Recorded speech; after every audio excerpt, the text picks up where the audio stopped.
기도하겠습니다.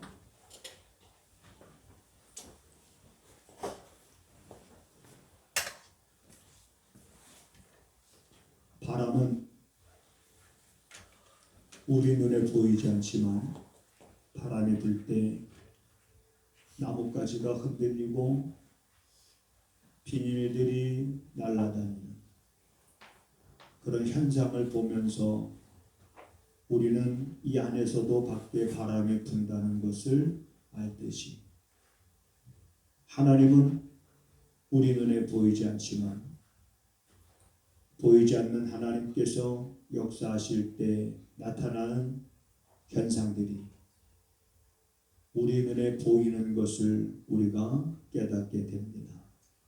오늘도 하나님의 말씀이 선포되며 그 말씀을 들을 때 듣는 자들에게 하나님이 함께 하시고 하나님이 은혜를 도와주시는 놀라운 현상들이 우리 안에 일어나도록 이 시간도 말씀을 듣는 우리 모두에게 성령님께서 도우시기를 간절히 원하옵고 예수님의 이름으로 기도하옵나이다. 아멘. 여호수아가 이스라엘 모든 지파를 세겜에 모으고 이스라엘 장로들과 그 두령들과 재판장들과 유사들을 부르매 그들이 하나님 앞에 보인지라. 아멘. 아침에 눈을 떠서 밖에 날씨가 참 좋으면 참 놀러가기 좋은 날이다 이런 생각은 해도 오늘 참 예배 드리러 가기 좋은 날이다 이렇게 생각하는 사람들이 아마 없을 것 같아요. 그리고 날씨가 참 너무 좋습니다. 우리 교회 안에 이렇게 보면 군자란이 와서 저렇게 빨갛게 작년에 저 바깥에서 꽃을 피웠는데 올해는 이 안에서 군자란이 그것도 그 꽃대가 하나가 아니라 한 군데서 막 2개씩 올라와서 이 저 개인적인 생각입니다. 이 무슨 징조인가. 꽃대 하나만 올라와도 보기가 좋은데 꽃대 2개가 올라오니까 참 보기 좋다. 밖을 내다보면 꽃밭에 수선화의 싹들이 올라오고 튤립의 싹들이 올라오고 뭔가 이 봄 기운은 뭔가 우리에게 막 생동감을 줍니다.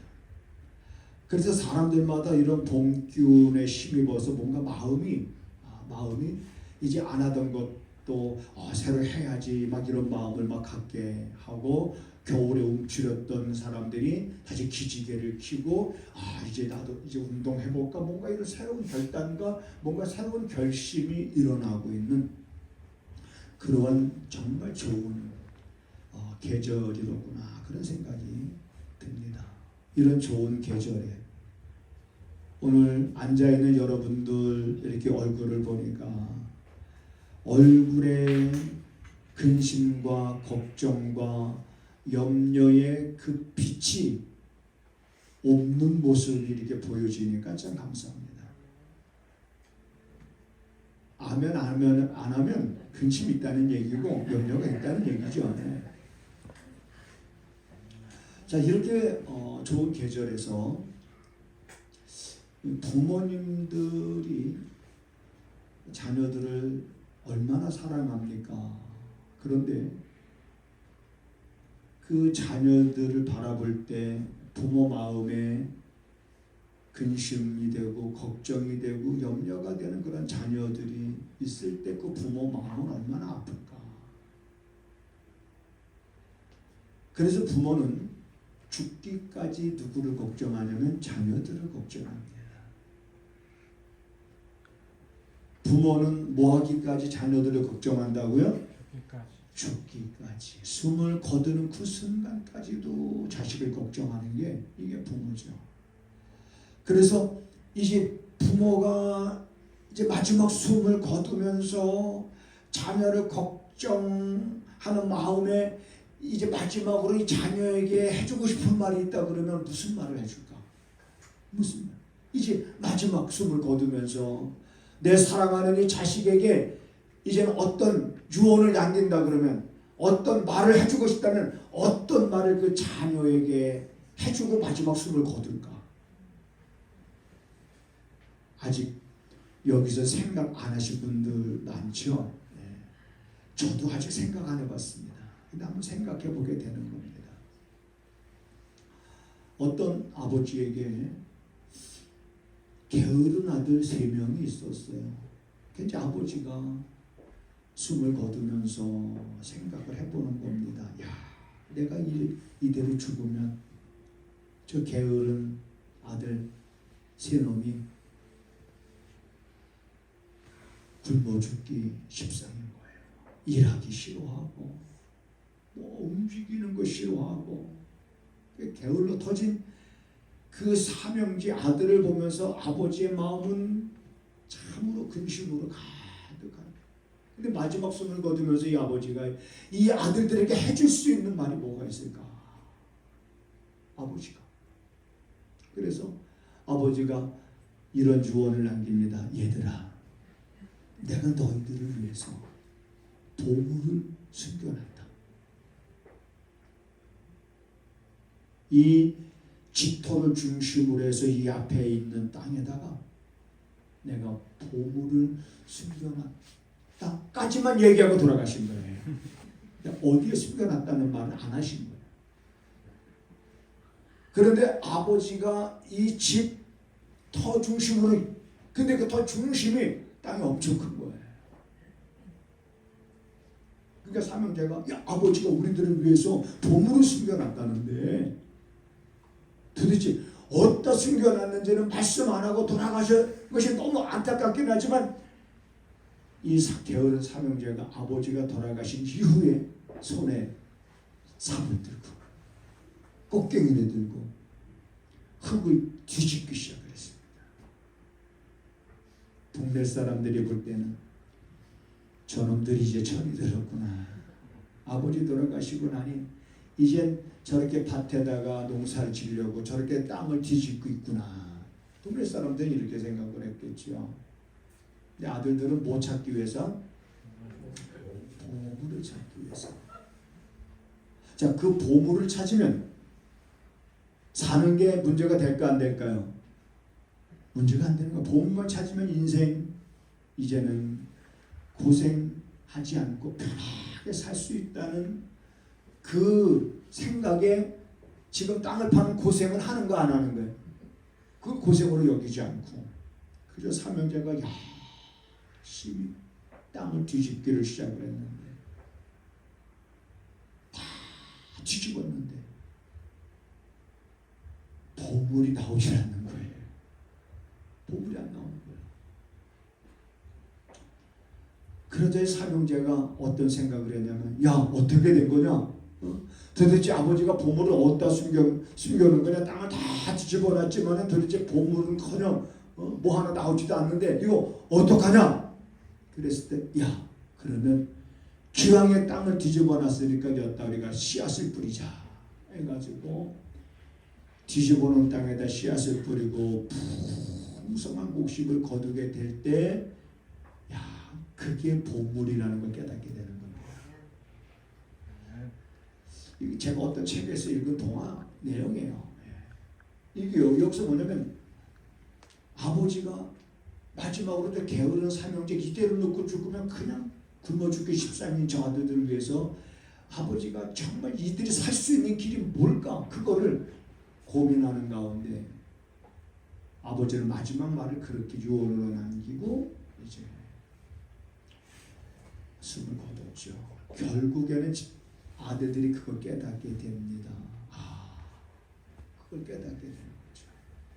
깨닫게 되면서 이제 그들의 삶도 게을렀던 모든 굴레에서 벗어나고 이제 부지런하게 살았겠죠.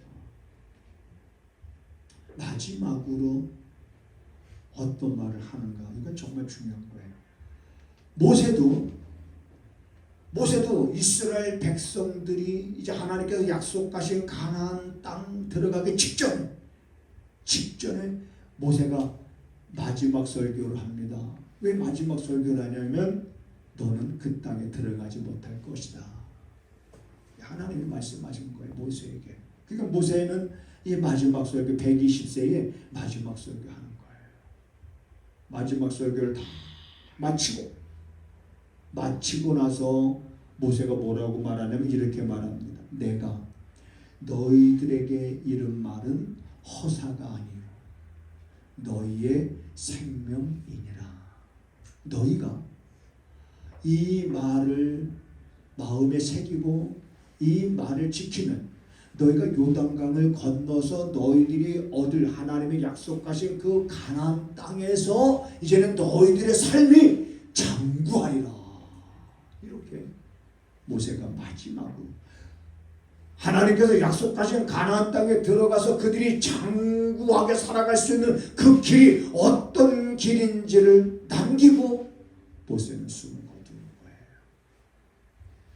자, 그러한 모세의 말을 듣고 있었던 사람이 누구였습니까? 백성들이죠. 그리고 나서 모세의 뒤를 이은 사람이 누구예요? 여호수아입니다. 여호수아. 그래지 여호수아가 이제 드디어 하나님께서 약속하신 가나안 땅에 이미 다른 민족들이 살고 있었지만 정복해 나가기 시작한 거예요. 요단강을 건너서 여리고성을 점령하고 아이성에게 패했지만 다시 또 아이성을 점령하고 정복 시대죠. 그 시대는. 그리고 나서 여호수아가 이제 나이가 많아 늙은지라 여호수아서 23장에 보면 그래서 여호수아가 23장 24장에서 고별 설교를 하게 됩니다. 이제는 나이가 많았고 자기 죽을 날이 모든 사람들이 가는 길로 자기가 가게 됨을 이제 여호수아도 깨닫고 여호수아도 마지막 고별 설교를 하게 됩니다. 그런데 이 여호수아가 마지막 고별 설교 장소로 어떤 장소를 선택하냐면 세겜이라는 지역을 여호수아는 자기의 마지막 고별 설교 장소로 택해서 모든 지파들로 하여금 거기에 모이라 해서 지금 여호수아가 마지막 자기 생애의 마지막 설교를 앞에 두고 이스라엘 지파를 다 모았는데 어디에 모았어요? 세겜에 모았습니다. 세겜. 왜 여호수아는 이 세겜에 모이라고 그랬을까? 왜 이 세겜을 자기의 마지막 설교 장소로 여호수아는 택했을까? 세겜이라는 것은 어떤 곳이기에 여호수아가 이렇게 마지막 자기의 고별 설교할 장소로 이스라엘 백성들을 불러 모아놓고 그들에게 마지막 설교를 하고 있는 것일까? 세겜. 여러분이 구약 성경을 읽다 보면 창세기, 출애굽, 레위기, 민수기, 신명기를 읽다 보면 이 세겜이라는 말을 많이 이렇게 보게 됩니다. 그런데 세겜은 어떤 지역이냐면 여호수아가 특별히 세겜이라고 하는 지역을 선택한 데는 선택에 분명한 목적이 있었습니다. 그 세겜의 지역은 이스라엘 백성들에게 어떤 신앙적인 결단을 기억하게 하고 신앙적인 결단이 있었던 그런 장소였거든요. 하나님이 아브람을 부르십니다. 아브람아, 내 본토와 친척을 너는 떠나라. 이렇게 하나님 아브람에게 말씀하시죠. 이게 창세기 12장 내용이에요. 그래서 이제 아브람이 떠납니다. 자기 조카 롯을 데리고. 떠나는 아브람에게 하나님께서 이제 내가 너에게 복을 주겠다는 이제 그렇게 하나님 말씀하시잖아요. 그 말씀을 하시고 그리고 이제 아브람과 롯이 떠나는데 떠나서 어디에 가게 되냐면 가나안 땅에 들어가서 그 세겜 지역에 들어가게 됩니다. 거기에서 하나님이 아브람에게 나타나셔서 말씀하신 거예요. 그때 아브람의 나이가 75세입니다. 그래서 그래서 아브람은 그때 자기에게 나타나서 말씀하셨던 그 장소 세겜, 거기에서 아브람이 하나님께 첫 번째로 단을 쌓은 곳이 세겜이에요. 세겜. 그러니까 이스라엘 백성들에게는 자기의 조상 아브라함, 아브라함이 하나님께서 주신 약속의 말씀을 듣고 떠나고 자기에게 나타나셨던 그곳 세겜에다가 단을 쌓다라고 하는 것은 계속적으로 그 자손들에게 신앙적인 결단을 회생케 할 수 있는 그런 장소가 되는 겁니다.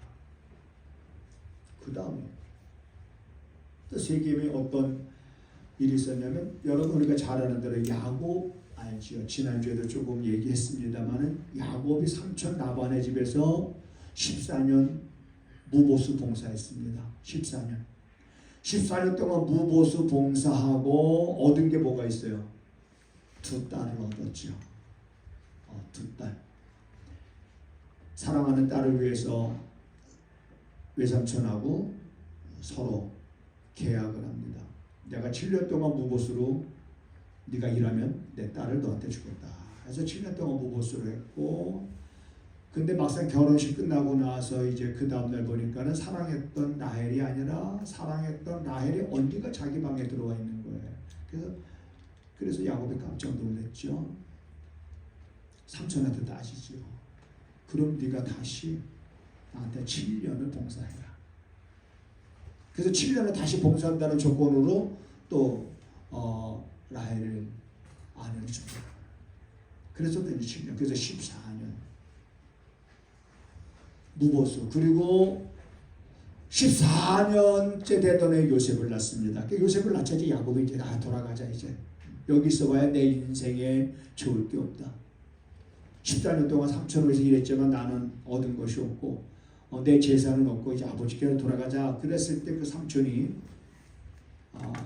야곱에게 제안을 합니다.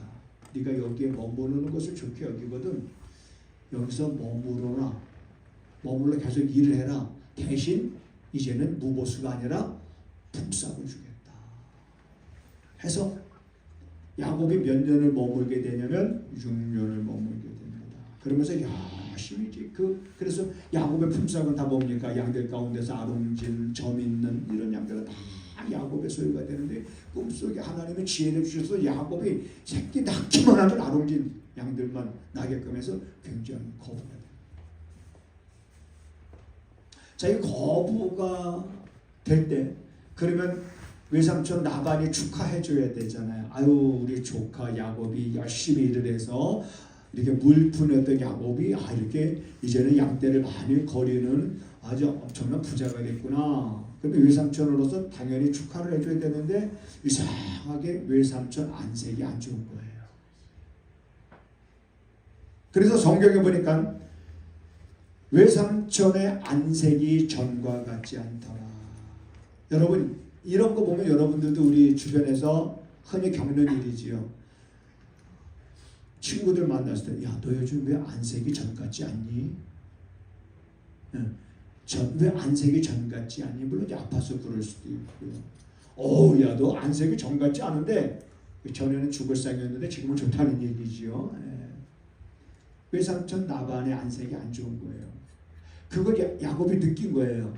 그래서 이제는 외삼촌 몰래 자기 식솔들을 거느리고 이제 몰래 도망가잖아요. 도망갈 때 라헬이 자기 아버지가 섬기고 있는 우상단지 드라빈을 훔쳐요. 자, 이런 걸로 봤을 때 야곱과 라헬이나 레아나 이들이 하나님을 온전히 섬기는 사람들은 아닌 거예요. 그걸 훔쳐서 갑니다. 그래서 완전 도망을 가는 거죠. 이제 3일 길을 도망갔을 때 그걸 비로소 3일 뒤에 라반이 알게 된 겁니다. 그래서 외삼촌 라반이 기분 나쁜 거죠. 자기한테 말도 안 하고 작별 인사도 안 하고 도망간 야곱이 괘씸한 거죠. 그래서 외삼촌 라반이 추격하잖아요. 야곱의 띠리 며칠 동안 추격해 갔어요. 보통 일 아니에요. 7일 동안 쫓아갔어요. 내 이놈의 새끼는 잡기만 해버릴 거냐. 이렇게 일을 갈면서 7일 동안 쫓아간 거지. 그런데 하나님이 그런 라반에게 하나님이 꿈에 나타나셔서 너 야곱에게 선악간에 어떤 말도 하지 말라. 하나님이 말씀하십니다. 그래서 라반이 요 야곱을 만났을 때 이런 말을 해요. 내가 너를 능히 지금도 죽일 수 있는 힘이 내가 있지만 네가 믿는 하나님이 나에게 나타나셔서 너에게 선악간에 아무 말도 하지 말라고 하셨다.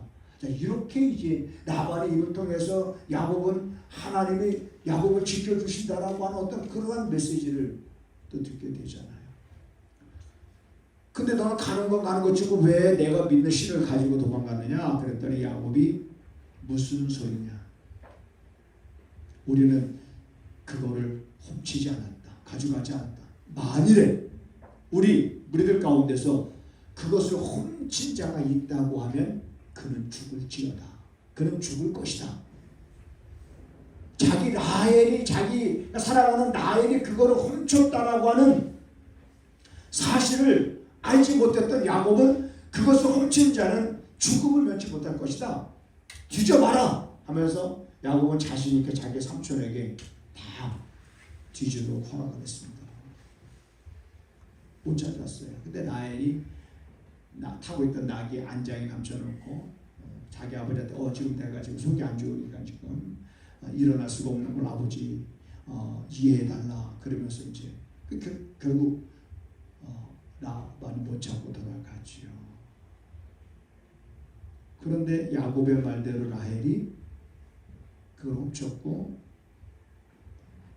라헬이 결국에는 막내 요셉의 동생을 낳으면서 죽게 됩니다. 야곱의 어떻게 보면 빈말은 아니겠죠. 어떻게 보면 야곱의 저주죠. 그걸 훔친 자는 죽을 것이다 라고 하는 말대로 라헬은 죽습니다.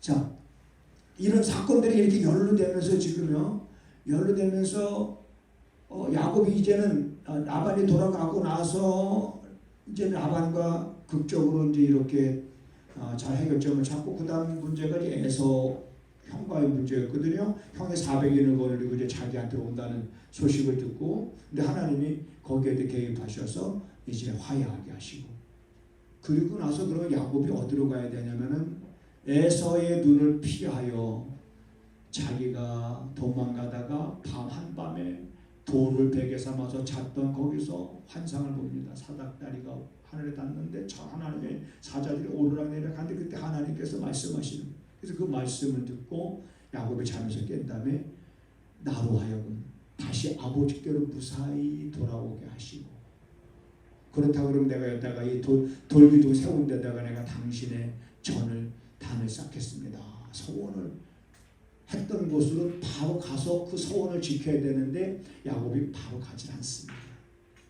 형 에서와 헤어지고 난 다음에 숫곳에 잠시 머물러서 거기서 그 다음에 요단강을 건너서 그 세겜성에 머물다가 거기서 어떤 비극적인 일이 일어나냐면 야곱의 딸 디나가 그 세겜성의 성의 그 하몰에 의해서 이제 성추행을 당합니다. 그러니까 그 오빠들이 열받아가지고 힘으로는 복수하기 어려우니까 그 세겜성의 그 하몰이 제안을 합니다. 자, 그럼 어차피 이렇게 됐으니까 그럼 우리 여동생을 너와 결혼하게 할 테니까 그러면 한 가지 조건이 있다. 그럼 너희 성에 있는 모든 남자들은 할례를 받으면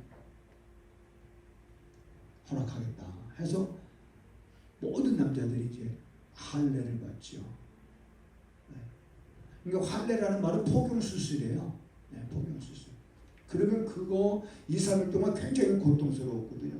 그래서 그 성의 모든 사람들이 남자들이 그 할례를 받고 고통스러워할 때 그때 이제 야곱의 아들들이 그 성에 가서 그 남자들을 전부 다 죽이죠. 그 사건을 전모로 야곱이 알게 됩니다. 야곱이 알게 되자 야곱은 마음의 두려움에 사로잡히게 됩니다. 왜? 보복에 대한 두려움. 저들이 가만히 있겠냐. 숫자적으로 보면 저들이 우리보다 훨씬 더 숫자가 많은데 저들이 우리를 가만히 두겠느냐면서 야곱이 이렇게 이제 두려움에 갇혀있을 때 그때 하나님께서 뭐라고 말씀하시냐면 야곱아, 이제 너 형 에서의 눈을 피해서 도망갈 때 네가 거기서 단을 쌓겠다고 했던 베델로 가라 라고 이제 하나님 말씀하시죠. 그때 이제 야곱이 베델로 가기 전에 그 세겜에다가 하나님 외에 생겼던 우상의 모든 것들을 다 전수조사해서 전부 다 가져오게 해가지고 그 세겜 근처 상수리 나무 밑에다 다 묻어둡니다. 이건 뭘 말하냐면 하나님만을 섬기라 이거죠. 라헬도 아버지 드라곤 훔쳐가지고 왔잖아요. 그럼 우상 단지 전부 다 가지고 그곳에다 다 묻어버린 거예요. 세계는 그런 장소예요. 그런 장소인 것을 여호수아는 아는 겁니다. 종교적 새로운 어떤 신앙적 결단이 필요할 때. 그래서 여호수아가 세겜의 모든 이스라엘 지파들을 모아놓고 그리고 이제 거기서 이제 마지막 여호수아가 그들의 신앙의 결단을 촉구하는 설교를 하는 겁니다. 마지막인 거예요. 그러면서 뭐라고 여호수아가 설교하냐면 너희 하나님 여호와 그는 너희를 위하여 싸우시리라. 사실 이거 이 말씀 한 말씀이면 여러분 우리의 삶에도 내게 있어 하나님이 어떤 하나님인지를 우리가 깨닫게 되는 거예요. 지금까지 너희 하나님 여호와 그는 너희를 위하여 싸우신 자들이다. 너희를 위하여 싸우신 그 하나님으로 인하여 우리가 여기까지 우리보다 강대하게 보였던 그런 민족들을 쳐부수며 견고하게 보였던 여리고성을 무너뜨리며 정복할 수 있었던 것은 우리의 힘이 아니요 우리의 지혜가 아니요 우리의 능력이 아니라 하나님이 우리를 대신하여 싸우셨다라고 하는 것을 여호수아가 이 세겜의 모든 지파들을 모아놓고 그들에게 설교하는 거예요. 이게 여호수아의 마지막 설교인 거예요. 마지막 설교. 마치 게으른 아버지, 게으른 삼형제의 아버지가 자녀들을 걱정하면서 자녀들이 살 수 있는 길이 뭘까 하면서 살 수 있는 그 묘안을 찾아서 숨을 거두면서 그 자녀들이 살 수 있는 길이 이거라고 자녀들에게 말했던 거죠. 그래서 자녀들이 살았던 것처럼 이 백성들이 살 수 있는 길은 뭐냐? 하나님. 오늘 우리들이 신앙 고백하는 전능하사 천지를 만드신 하나님 아버지를 내가 믿사오며 라고 신앙 고백할 때 내가 믿는 그 하나님, 전능하신 그 하나님이 나를 대신하여 너희를 대신하여 싸우시리라. 이 믿음인 거예요. 그러면서 두 번째로 뭐라고 말하냐면 그러므로 너희는 너희 하나님 여호와를 사랑하며 그 뒤에 이런 표현을 씁니다. 친근하라. 친근하라 이렇게 말합니다. 그래서 그냥 친근하라 그러면 그 말의 뜻이 그렇게 마음에 확 와닿지 않습니다. 친근하라. 하나님과 친근하라. 그런데 이 히브리어에 보게 되면 이 친근이라는 말은 이렇게 썼어요. 다마크라는 단어를 썼습니다. 다마크. 여기에 어떤 뜻이 있냐면 두 가지 뜻이 있습니다. 달라붙다, 꼭 붙들다 이런 뜻이 있어요. 달라붙다, 꼭 붙들다. 그러니까 하나님과 친근하라라고 하는 말은 하나님을 떠나지 말고, 떠나지 말고 하나님께 달라붙어 있으라. 하나님을 꼭 붙들어라. 그러면 달라붙고 꼭 붙들고 있는 이것을 우리가 어떻게 표현합니까? 하나님과 항상 연합해 있으라. 하나님을 사랑하며 하나님과 친근하라. 그래서 우리들이 찬양을 부를 때도 주 예수와 그렇죠. 동행하니 그 어디나 하늘나라 주 예수와 동행하니 항상 친근하라. 달라붙어 있으라. 꼭 붙어라. 떨어지지 말고 거기서 멀어지지 말고. 근데 왜 멀어지고 왜 달라붙지 못하고 있냐면 살고 있는 세상에는 너무나 많은 것들이 우리를 유혹하고 있습니다. 우리들의 발목을 붙잡고 있는 것들이 있습니다. 그 발목에 붙잡혀서 오도가도 못하고 그 발목에 붙잡혀서 그 발목을 이끄는 대로 엉뚱한 길로 그때나 지금이나 수많은 사람들이 어긋난 딴 길로 가고 있는 걸 여호수아도 많이 본 거예요. 그러니까 이제는 이 백성들에게 마지막으로 여호수아가 할 수 있는 말이 있다면 그건 뭐예요? 하나님을 사랑하고 하나님과 친근하라, 이 말을 하는 거죠. 오늘 이러한 말씀을 보면서 우리에게 있어서의 세계는 어디일까? 라고 생각해 보면 저는 교회라고 생각을 합니다. 교회. 우리가 세운 것이 아니라 교회는 하나님이 세우신 것이고 우리는 그 교회의 머리는 주님이시고 교회는 몸이고 우리 성도들은 각 지체. 여러분 나뭇가지가 그 나무의 원줄기에서 잘라져 나가면 싹이 날 수가 없고 꽃을 피울 수가 없고 열매를 맺을 수가 없는 거예요. 붙어 있어요. 그래서 교회의 머리가 되시는 주님, 머리에서는 모든 명령이 하달이 되어지는 것이고, 그리고 몸은 교회고 성도들이 각 지체라 그러면 성도들은 그 명령에 의해서 일사불란하게 하나가 되어서 우리가 하나님의 곁을 떠나지 않고 그 하나님을 사랑하며 그 하나님을 꼭 붙잡고, 우리가 찬양 드릴 때 주님여 그 찬양이 있어요. 꼭 잡고 이 손을 꼭 잡고 가소서. 내가 세상 끝날까지 너희와 함께하리라. 떠나지 않는다고. 주님은 안 떠나면 우리가 떠나는 거지. 내가 떠나는 거지. 그러니까 우리는 하나님과 친근한 그런 삶을 위해서 여호수아가 마지막 이 세겜을 자기의 고별 장소로 선택을 해서 마지막 고별 설교를 한 이 내용들이 오늘 우리에게 주는 메시지는 동일한 겁니다. 할렐루야. 동일한 거예요. 하나님을 떠나지 마라. 하나님을 친근하라. 하나님과 동행하라. 그 하나님께로 마음을 향하고. 왜?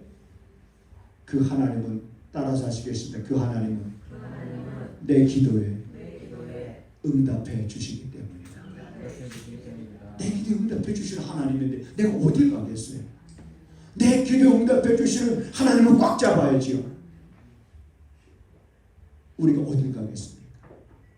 세상에 그 어떤 것이 다 좋다 한다 할지라도 세상에서 자랑과 세상의 명예와 세상의 부귀와 이 모든 것들이 때로는 우리들의 마음을 흔들어 놓을 수 있고 우리들의 마음을 약하게 할 수도 있지만은 우리들의 궁극적인 선택은 그것이 아니라, 흔들릴 수는 있지만 그래도 그것이 아니라, 약해질 수는 있지만 그래도 그것이 아니라, 나는 내 마음은 하나님께로 온전히 향할 수 있는 오늘 이러한 믿음을 오늘 우리 마음속에 여러분이 말씀을 깊이 새기면서 우리 모두 함께 이러한 믿음으로 또 살아갈 수 있게 되기를 주님의 이름으로 부탁을 드립니다. 사랑하는 성도들이, 우리가 살고 있는 세상은 불법의 성행함으로 무법한 자들이 훨씬 더 득세하는 모습을 우리가 볼 수 있습니다.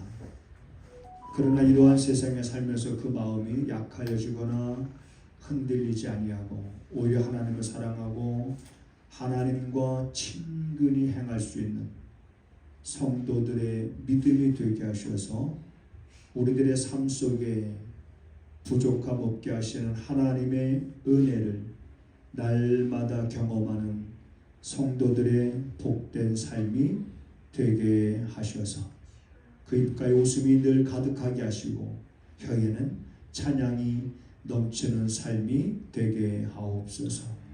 하나님 앞에 11조 예물을 구별했고 선교 예물과 감사 예물과 주일원금을 우리가 드리리 우리의 마음을 담았습니다. 우리가 기도하기 전에 이미 벌써 우리의 중심을 아시는 아버지 하나님, 우리의 형편과 우리의 사정을 아시는 아버지 하나님, 그러한 열악한 우리들의 형편이 우리에게 있어 걸림돌이 되지 아니하고 오히려 하나님께로 가까이 나갈 수 있고 하나님 우리에게 주시는 복이 임할 수 있는 통로가 되어지도록 우리들의 발걸음 인도하여 주시옵소서. 마음의 근심을 떨쳐버릴 수 있는 성도들의 삶이 되기를 원합니다. 지금은 우리 구주 예수 그리스도의 은혜와 우리 아버지 하나님의 무한하신 사랑하심과 성령의 감화 감동 역사 인도하심과 도우심이 오늘도 마음을 전심으로 하나님께로 향하고 하나님을 의지하며 살 것을 다시 한번 다짐하며 오늘 말씀과 같이 하나님을 사랑하고 하나님과 친근하여질 것을 또한 마음에 결단하고 사랑하는 성도들의 발걸음과 저들이 머물고 있는 가정과 저들이 손으로 행하는 모든 일들 가운데 지금부터 영원하기를 간절히 축원하옵나이다. 아멘.